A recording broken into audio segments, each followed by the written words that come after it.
เขาจะมีเรียนตัวแท็บของรีวิว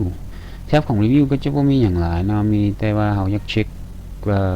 รีวิวสไลด์เขามันโอเคแล้วบ่ตัวอย่างว่า spelling ของแต่ละข้อความมันถูกต้องบ่ต้องการเช็คดูบ่หรือว่าเช็คเรื่อง accessibility ก็คือเช็คเบิ่งว่าแต่ละสไลด์มันโอเคดีบ่ซื่อๆเนาะหรือว่าเช็คเรื่องgrammar บ่เรื่องแปลภาษาบ่เรื่องภาษาบ่ต่างๆของสไลด์ที่มีข้อความละลายนะหรือเขาอาจจะคอมเมนต์บอกคอมเมนต์คือเขาเห็นเทื่อก่อนทำอิฐนั่นว่าอยากคอมเมนต์สไลด์ตัวนี้เขาสามารถคอมเมนต์ได้คือกดมันมาแล้วก็ตีสไลด์เข้าไปเลยว่าเขาอยากคอมเมนต์อย่างเกี่ยวกับสไลด์ตัวนี้เนาะเขาสามารถลบได้ติ๊กตัวนี้ลบอันนี้จะเป็นการแอดคอมเมนต์เนาะตัวต่อไปก็จะเป็นโชว์คอมเมนต์แน่ว่าเฮ็ดอย่างตัวอย่างว่ามีคอมเมนต์โชว์บ่สิ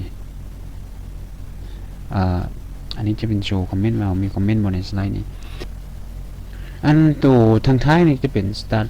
start inking ตัวนี้จะเป็นการท้าหรือว่าเลือกไฮไลท์บทสอนของเขาเนาะให้มีสีสันหรือว่ามีตัวเด่นว่าเรายังไฮไลท์อย่างใดอยู่ในบทนี้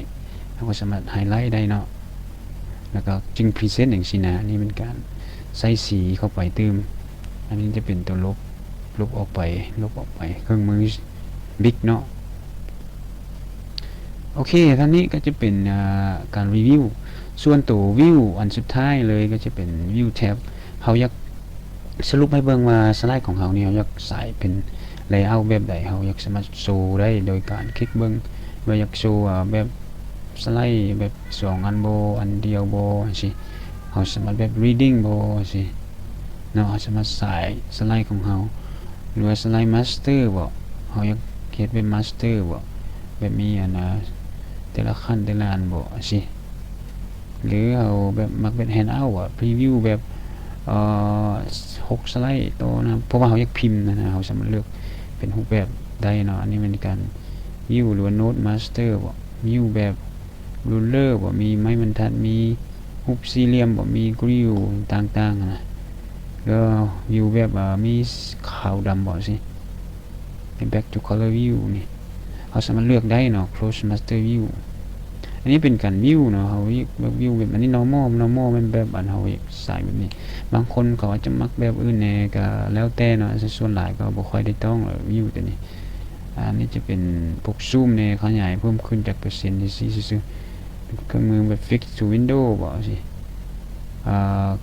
ต่อเครื่องมือพวกนี้จะเป็นพวกจัดหน้าของ PowerPoint แต่ยังมี PowerPoint อยู่2บทก็จะมาจัดคลิกเข้ามาคล้ายๆบทสอน Excel ที่เขาเจ้าสอนเข้าไปมันจะมีหลายวินโดว์เนาะเขาจะมาโชว์เข้ามาคอมเพลหรือว่ามาเบิ่งกันได้อยู่ในหน้าจอคอมพิวเตอร์นี้เนาะโอเคบทสอนนี้ก็จะคร่าวๆของ PowerPoint ก็จบเท่านี้แล้วต่อไปเขาจะมาสอนวิธีลิงก์จาก Excel ไฟล์หา PowerPoint เพราะว่าการเฮ็ดเวียกของ Excel กับ Power มันจะคู่กันเนาะบางอันเขาใส่ Excel แล้วเขาต้องพรีเซนต์ออกมาเนี่ยเขาต้องได้ใส่ PowerPoint เป็นตัวโชว์เนาะโชว์แล้วก็จะพรีเซนต์นะซึ่งอันนี้จะใช้คู่กันซึ่งบทต่อไปจะสอนตัวการใส่ Excel เข้ามาให้โอเคขอบใจ